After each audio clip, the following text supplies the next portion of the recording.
상반기에 수도권 아파트가 19년 만에 최고로 많이 올랐다. 이런 이야기 하고 있죠. 물론 거래량은 저조하죠. 전반적으로. 그런데 많이 올랐다 하는 이유 뭐예요? 재건축 호재, GTX 호재 이런 이야기 하면서 계속 띄우죠. 어디가 많이 올랐대요? 시흥, 고양, 동두천, 의정부. 여기서 고양 빼고는 외곽이죠. 고양은 왜 많이 올랐어요? 딴 데 폭등시킬 때 언론들이 고양은 계속 죽는다, 창릉 때문에 죽어요 했죠. 왜? 고양은 당시 김현미 국토부 장관 선거구였으니까 안 좋은 여론 만들기 위해서 고양시는 엄청나게 까댔죠. 그리고 그만두자마자 바로 띄우기 시작하더라. 그러니까 여기 제외하고 나머지는 다 외곽 쪽이 뜨고 있다. 점점 더 중심부보다 외곽으로 밀려나가고 있다. 평균 7억 돌파 8개월 만에 1억 넘게 올랐고, 이야기가 뭐예요? 교통 호재와 공급 부족 여파다. 공급 부족이란 말 굉장히 다방면으로 쓰이죠. 공급이란 말이 장난질치기 좋은 말이다.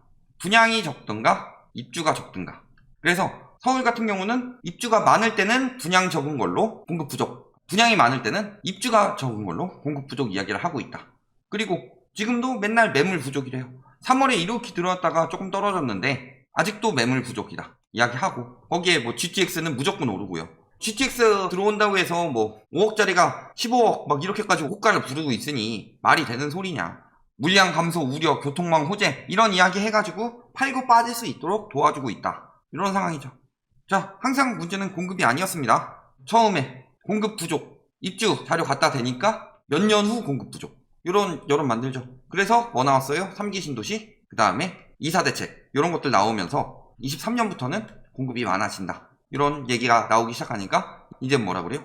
그 전에 분명히 공급 부족할 때 입주 이야기하고 21년부터는 조금 줄긴 하지만 멸실이 적어서 예전만큼 공급이 되지 않는다 그랬더니 신축 아파트 부족이라고 했죠.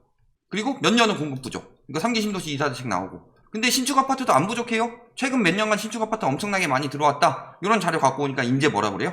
순공급 부족. 자, 그럼 순공급 부족한데 입주는 보통 계획하고 한 5년 정도는 있어야 나오죠. 그리고 멸실은 지금 하면은 몇 개월 만에도 나올 수가 있다. 그렇다면 무슨 소리예요? 재건축 재개발 풀어라 공급 부족으로 이야기하고 있는데, 재건축 재개발 풀면은 멸실은 많이 생기고 지금 들어올 입주는 이미 다 계획되어 있는데 21년까지는 괜찮고 22년 잠깐 부족하죠. 그런데 지금 재건축 재개발 풀어가지고 하게 되면 어떻게 돼요? 22년에 엄청난 대란이 온다. 전세 대란 같은 경우. 지금이 전세 대란이다 하면서 이야기하고 있는데 이건 저금리 때문이고, 재건축 재개발 적어도 5년 후에 들어오죠. 지금 멸실 내면 어떻게 돼요? 집값 위험해진다. 공급 부족 이야기하는데 준공 실적 봅시다. 2016년부터 쭉 늘어나서 2018년 역대 최고죠. 수도권 아파트 적어요. 지금 상반기에만 6만 호 들어왔어요. 이때 한 10만 호 정도 됐죠. 그렇게 적지 않죠. 1에서 5월까지만 해도 6만 호가 들어왔는데 공급 부족이에요? 아니죠. 서울도 이때 한참 많이 들어왔죠. 그 전까지 4만 호 못 나오다가 3년 넘게 4만 호 넘게 나왔는데 공급 부족이다. 인천 같은 경우 인천은 많이 줄었어요. 그러니까 인천이 오르는구나. 이제부터 검단 신도시 폭탄 입주 계속 들어오는데. 경기도도 많았죠. 자, 왜 갑자기 이렇게 쭉 늘어나게 됐어요? 준공 실적이? 요때 연한 완화하니까. 다 때려 부수고 멸실 너무 많이 나니까 2016년에도 박근혜 정부 말년에 규제가 들어가기 시작했죠. 2017년부터 규제 제대로 들어가기 시작하죠. 그러니까 이제 멸실이 억제가 되고 있는 거다. 자, 거기다가 인허가 또 적었냐. 수도권 아파트 인허가 보면은 이때는 확실히 평균적으로 많죠. 서울만 보더라도 지금 이때보다 인허가는 적진 않은 편이다. 이거 1에서 5월까지밖에 안 했으니까. 인천 인허가 많죠. 경기도도 전반적으로 2015년부터 조금 떨어졌지만 이전이랑 비교해보면 적은 수준은 아니다.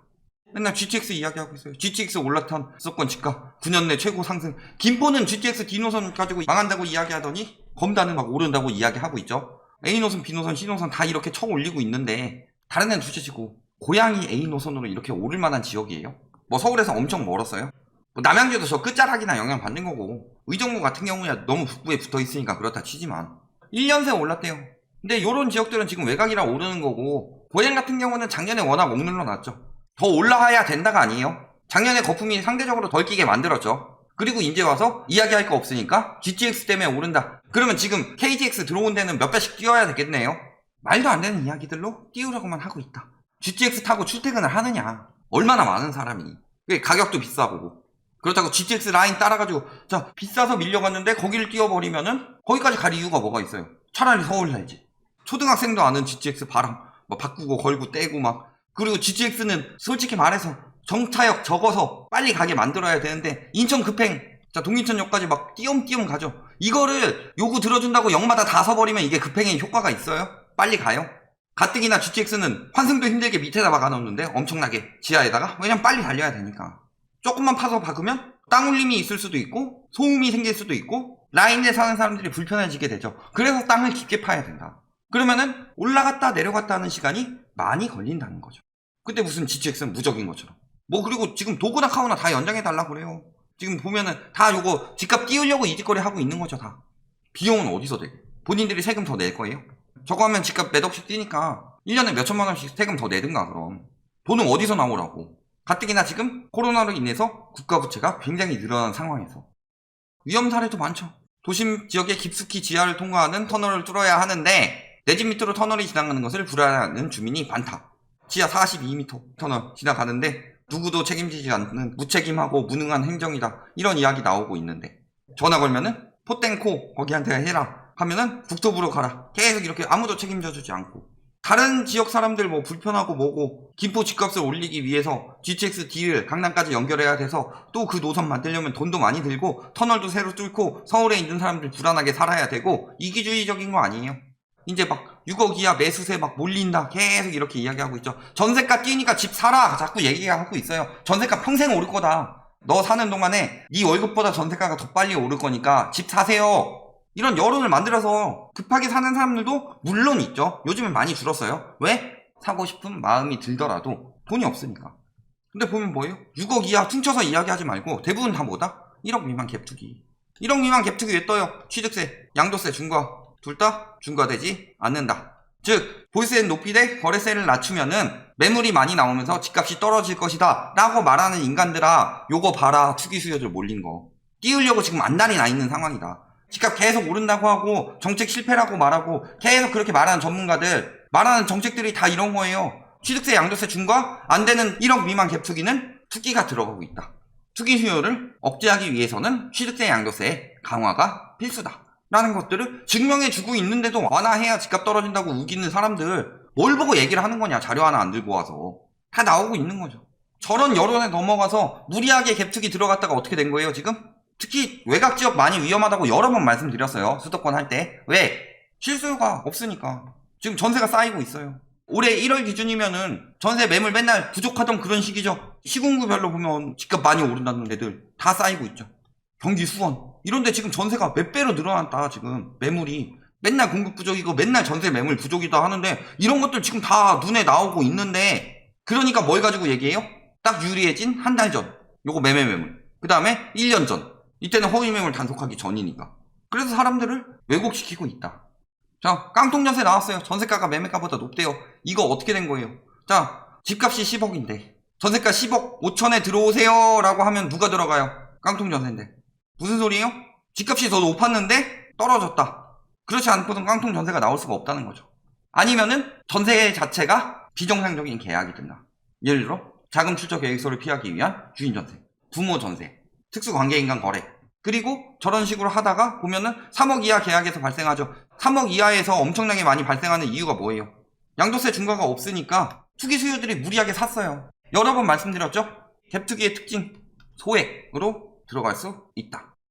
전세가율이 80%다. 내가 1억을 가지고 있으면 1억짜리 집을 사고 8천만 원을 전세를 받아서 요거를 은행에 넣어놓고 예금하고 있는다가 아니라 8천씩 전세 받고서 5채 투기한다. 무슨 문제로 인해서 나간다. 돌려줄 수가 없어요. 위반한 사고가 나오는 거는 그나마 양심적인 주인들이라는 거죠. 보증보험이 가입이 되니까. 근데 대부분은 가입도 안 되는 데서 사고들이 터지고 있다. 전세 보증보험 문제 터진 거 말고 훨씬 더 많은 문제 엄청나게 터졌을 거예요.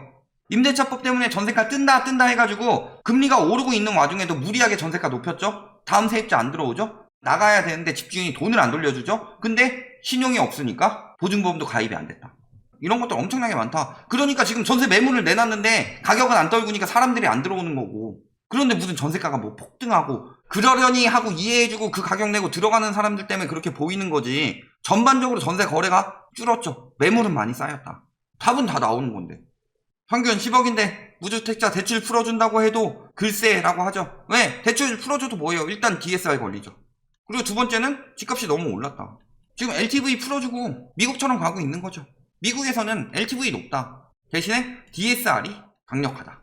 근데 우리나라는 바젤3를 2012년부터 하기로 했는데 아무도 안 해가지고 2018년부터 시작하게 됐으니까. 그러니까 DSR 나오기 전까지는 LTV로 잡은 거고. 그런데 뭐 선진국 어디에도 없는 LTV 규제로 인해서 뭐 나라 망한다. 이미 망했어요. 안 그랬으면. 지금 가계부채 올라가고 있는 거 안 보여요? 선진국은 그렇게 여러 채 사는 사람 별로 없어요. 회사에서 많이 사지. 월세 받아가지고 수익 올려서 투자자들한테 돌려주는 이런 회사에서 다주택을 가져가지, 우리나라처럼 전세 제도가 있어서 소액으로 갭투기 들어가고 돈 안 돌려주면은 법도 약해가지고 뭐 이거 저거 해가지고 한참 있다가 경매나 들어가고 해서 겨우 회수하는 이런 나라랑 다르다고. 다 뭐예요? 업다운 계약서 신고. 근데 최근에 보면은 업계약이 많죠. 왜? 실제 금액은 5억인데 5억 7천에 왜 업계약을 하느냐? 시세 높이는 거랑 대출 많이 나오게 하는 거.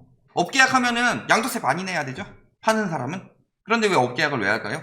아무도 안 사주니까. 돈이 없어요, 사람들이. 그러니까 대출을 많이 받게 해주려고. 예전 같은 경우는 다운계약 많이 나왔는데 요즘에 업계약 많이 나오는 이유가 이거예요. 돈이 없으니까. 실거래 신고했더니 증여세 탈루하려고 했던 거다. 다 명의분산 아니면 자전거래 있고 업계약 있고 실계약 몇 건 있고 다 섞어보면은 거래량은 아작이 났는데 저런 것들이 계속 드러나고 있다. 시장이 과거 같지 않다는 거죠. 변동률도 올해가 막 더 많이 오르고 있는 것 같죠. 지금도 그렇고. 근데 생각해보세요. 작년 6월에 거래가 제일 많이 나왔는데 작년 초에 코로나 및 12.16 정책으로 인해서 억제가 되고 있었는데 금리 낮춰놓으니까 여파가 아직까지 가고 있다. 이런 상황이죠. 과도한 거품 경고가 나오고 있다. 경기도, 서울, 인천 다 마찬가지고, 대전, 부산 이런데 다, 대대광 이런데, 울산도 마찬가지고. 지금 보면 어때요?